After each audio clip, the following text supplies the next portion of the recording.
যুধিষ্ঠির বলিলেন, হে কৃষ্ণ, জ্যৈষ্ঠ কৃষ্ণপক্ষিয়া একাদশী কী নামে প্রসিদ্ধা এবং তাহার মাহাত্ম্যই বা কী?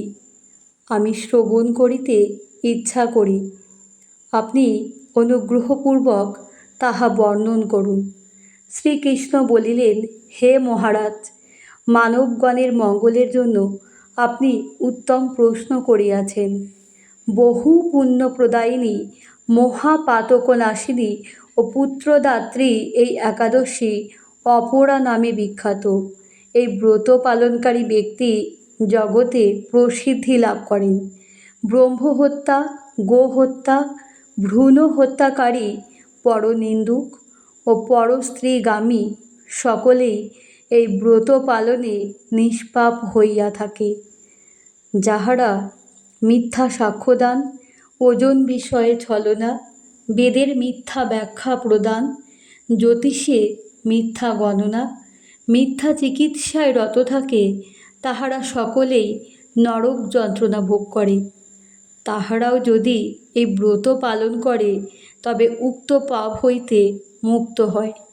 ক্ষত্রিয় স্বধর্ম ত্যাগ করিয়া যদি যুদ্ধক্ষেত্র হইতে পলায়ন করে তবে সে ঘোরতর নরকে পতিত হয়, কিন্তু সেও এই ব্রত পালনে মুক্ত হইয়া স্বর্গে যায়।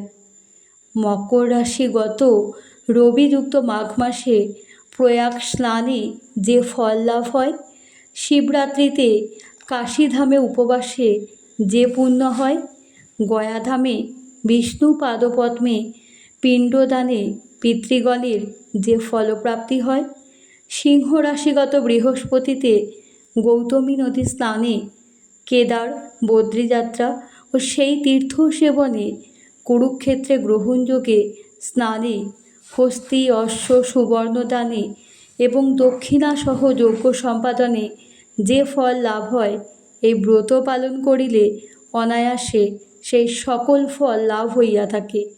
এই অপরা ব্রত পাপরূপ বৃক্ষের কুঠার স্বরূপ, পাপরূপ কাষ্ঠের দাবাগ্নি তুল্য, পাপরূপ অন্ধকারের সূর্য সদৃশ এবং পাপ হস্তির সিংহ স্বরূপ।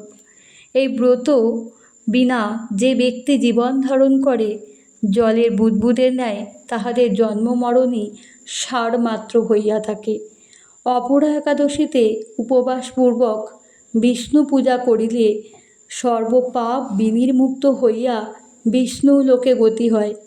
এই ব্রত কথা পাঠ ও শ্রবণ করিলে গো সহস্র দানের ফল লাভ হইয়া থাকে।